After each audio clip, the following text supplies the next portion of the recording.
హల్లెలూయా. యూదా స్తుతి గోత్రపు సింహము యేసయ్యా నా ఆత్మీయ ప్రగతిని స్వాధీనమాం నీవే కదా నా ఆరాధన ఆరాధన స్తుతి ఆరాధనం ఆరాధన స్తుతి ఆరాధన నీవే కదా నా ఆరాధన ఆరాధన స్తుతి ఆరాధన యూదా స్తుతి గోత్రపు సింహమా యేసయ్యా నా ఆత్మీయ ప్రగతి నీ స్వాధీనమా నీ ప్రజల నెమ్మదికై రాజాజ్ఞ మార్చింది నీవేనని అహమును అనసి అధికారులను అదముల చేసిన నీకు నీ ప్రజల నెమ్మదికై రాజాజ్ఞ మార్చింది నీవేనని అహమును అనసి అధికారులను అదముల చేసిన నీకు అసాధ్యమైనది ఏమున్నది అసాధ్యమైనది ఏమున్నది అసాధ్యమైనది ఏమున్నది అసాధ్యమైనది ఏమున్నది యూదా స్తుతి గోత్రపు సింహమం యేసయ్యా నా ఆత్మీయ ప్రగతి నీ స్వాధీనమా. హల్లెలూయా. దేవుని నామం స్తోత్రం. మీ అందరూ దేవుని మాటలు ఎందాం కూర్చో. యోనా దేవుడు చెప్పినట్టు ఆ పట్టణానికి లేచి యెహోవా సెలవిచ్చిన ప్రకారము నినివే పట్టణము పోయి నినివే పట్టణము దేవుని దృష్టికి గొప్పదై 3 దినముల ప్రయాణమంతా పరిమాణము గల పట్టణము.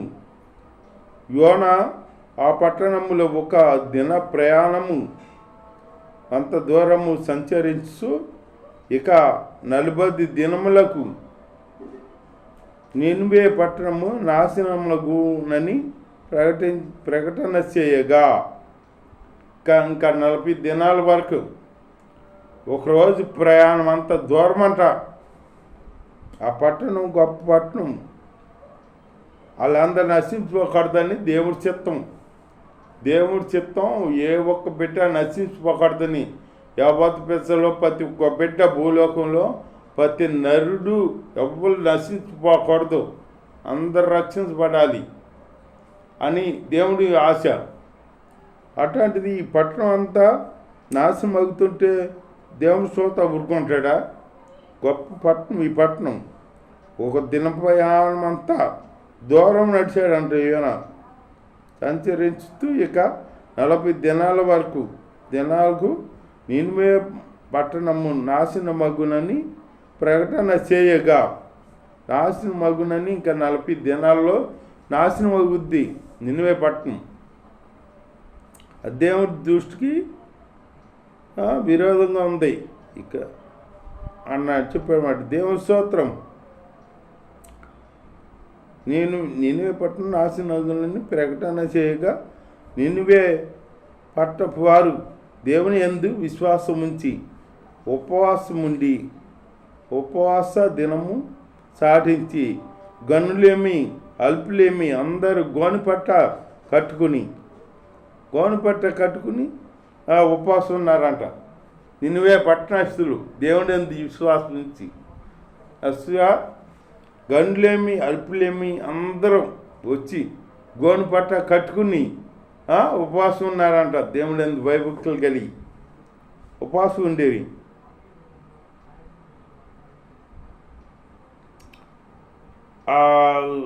దేవుని స్తోత్రం. దేవుని యందు విశ్వాసం ఉంచి ఉపవాసం ఉండి సాటించిరి. గనులేమి అల్పులేమి అందరూ గోనెపట్ట కట్టుకొని ఆ సంగతి నినివే రాజునకు కాడ తెలిసిందంట. తెలిసి నినివే పట్టణపు వారు దేవుని యందు విశ్వాసం ఉంచిరి. నినివే రాజుగాడ సింహాసనం దిగి వచ్చాడంట. వచ్చి ఉపవాసం ఉన్నాడంట. ఆయనే కాదు మరి ఆ సంటి పిల్లలతో సహా ఆ పశువులు అన్నీ పశువులకు మేత లేదు, నీళ్ళు లేవు, కటికి ఉపవాసం ఉన్నారన్నమాట నినివే పట్టణస్థులాలు.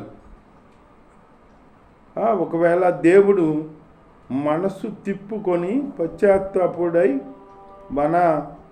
మనం లయము కాకుండా తన కోపాగ్ని చల్లార్చుకును గనుక మనుషులు ఏదియు పుచ్చుకొనకూడదు. పశువులు కానీ ఎద్దులు కానీ గొర్రెలు కానీ మేత మేయకూడదు, నీళ్ళు తాగకూడదు అంటారు.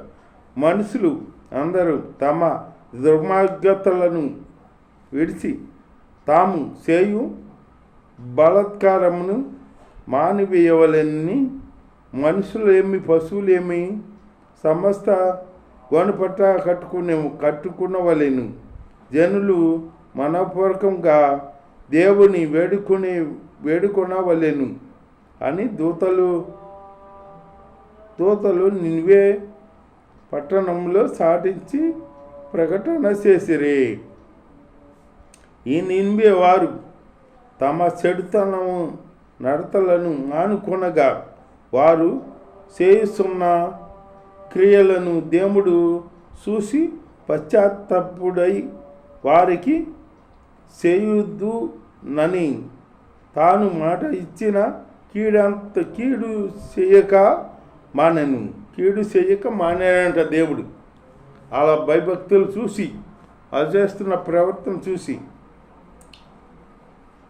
యోనా దీన్ని చూసి బహు చింతాకాంతుడై కోపగించుకొని యెహోవా నేను నా దేశమందు ఉండగా ఇట్లు జరుగునని నేను అనుకుంటుని కదా, అందువలనని నీవు కటాక్షమును జాలియు బహు శాంతమును అత్యంత కృపగల దేవుడిపై ఉండి పశ్చాత్తాపడి కీడు చేయక మానుదువని నేను తెలుసుకుని దానికి ముందుగానే తార్షీషులకు పారిపోతిని.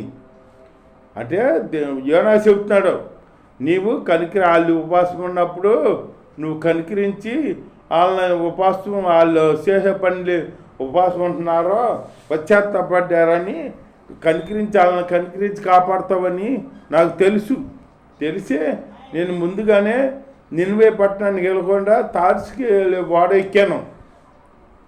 ఎక్కాను అన్నాడు. అంటే ఎందుకంటే ఆ దేవుడేమో రక్షించాలని ఆ పట్టణాన్ని, యోనా రక్షించకూడదని. అంతేగా మనుషులు శత్రువులని ఆ మనుషులు రక్షించబడాలని దేవుడు అనుకుంటున్నాడో యోనా గాడు కాడ అనుకోవాలి కదా. ఆ పట్టణస్తులు రక్షించబడాలి అనుకోవాలి కదా. అనుకోకుండా నేను అందుకే ముందుగానే తార్షీషుకి వాడెక్కాను, నువ్వు ఎట్లా పశ్చాత్తాపడి కాపాడుతావని అని చెబుతున్నాడు యోనా. దేవుడి స్తోత్రం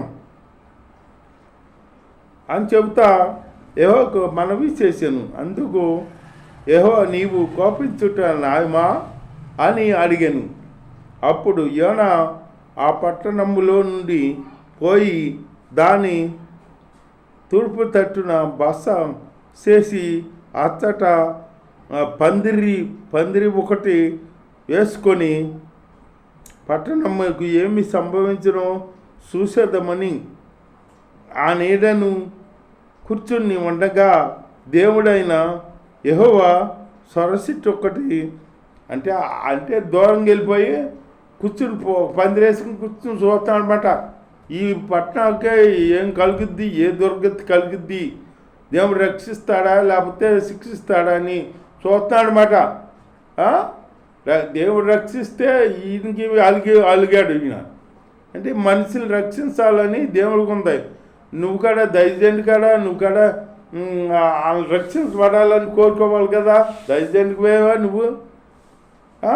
అలా కోరుకోకుండా ఏం సంభవిస్తుందని చూస్తున్నాడంట. అప్పుడు యెహోవా ఎండలో అగ్గిలో ఉన్నాడని ఆ సొరచెట్టు ఒకటి మొలిపించాడంట. మొలిపిస్తే మలిచిందంట. ఆ మలిచి చక్క అల్లుకుని పందిరికి చక్క నీడనిచ్చిందంట. నీడనిస్తే అబ్బా అంత నేరుగా బాగుందా, ఇది బాగుందా అని అనుకున్నాడంట. ఆ రెండో రోజునే ఆ తెల్లారే చిన్న పురుగుని పంపించి అది పురుగు అదంతా తూట్లు చేసి చచ్చిపోయింది. చచ్చిపోయేటప్పటికి యోనా ఏం చేశాడో కోప్పడిపోయాడు. కోప్పడిపోతే అప్పుడు దేవుడు అన్నాడు, నువ్వు ఒక పూటలో లెగిసి ఒక పూటలో చనిపోయిన సొరచెట్టు గురించే అంత బాధపడతావు నువ్వు. మరి అంత పట్టణస్తులు, నీవే పట్టణస్తులు, అంత పెద్ద పట్టణం, ఆ పట్టణస్తులను నశించిపోతావు నాకు ఇష్టమా అన్నాడు. అంటే అని అన్నాడన్నమాట. దేవుడి స్తోత్రం.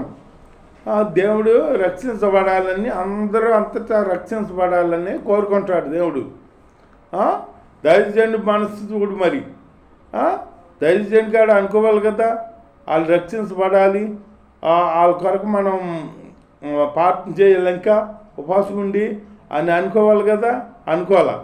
అనుకోకుండా వాళ్ళు నశించిపోతామే మెరుగులే అనుకుని ఇతన ఇంకో ఏరే దేశం వెళ్ళిపోతున్నాడు అనమాట.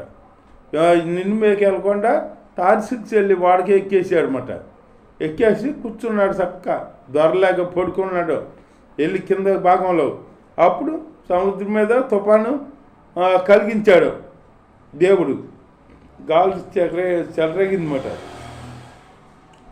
అప్పుడు ఇవన్నీ జరిగినాక వాళ్ళందరూ ఎత్తి సముద్రంలో పడితే తిమ్మింగిలం వచ్చి మింగితే ఆ తిమ్మింగిలం కాడ వచ్చి నిన్వే పట్టణం రేపుకి వచ్చి వెళ్ళి కక్కమన్నాడు దేవుడు ఆజ్ఞాపించాడు అనమాట.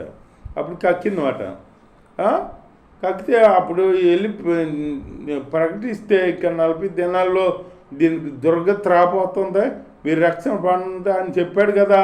ఎప్పుడప్పుడు వాళ్ళందరూ మధ్య ఆ మాటని రక్షణ పొందకి వాళ్ళు ఉపవాసం ఉండి వాళ్ళు దేవుడికి మొరపెట్టుకున్నప్పుడు దేవుడు ఆ మరాలకించి వాళ్ళని ఆ ఉగ్రత నుంచి కాపాడితే సంతోషించాలి కదా. దైవజనుడిగా సంతోషించకుండా అలిగాడనమాట.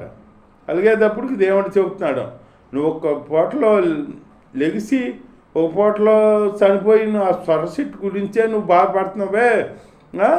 120 సంవత్సరాల కన్నా ఎక్కువైన ప్రజలు ఉన్నారో ఆ దేశంలో, వాళ్ళు నశించిపోతే నాకు చింత కదా అని అన్నాడు దేవుడు. అట్లాగే దేవుడికి ఏ ఒక్క బిడ్డ నశించిపోతాం ఇష్టం లేదు.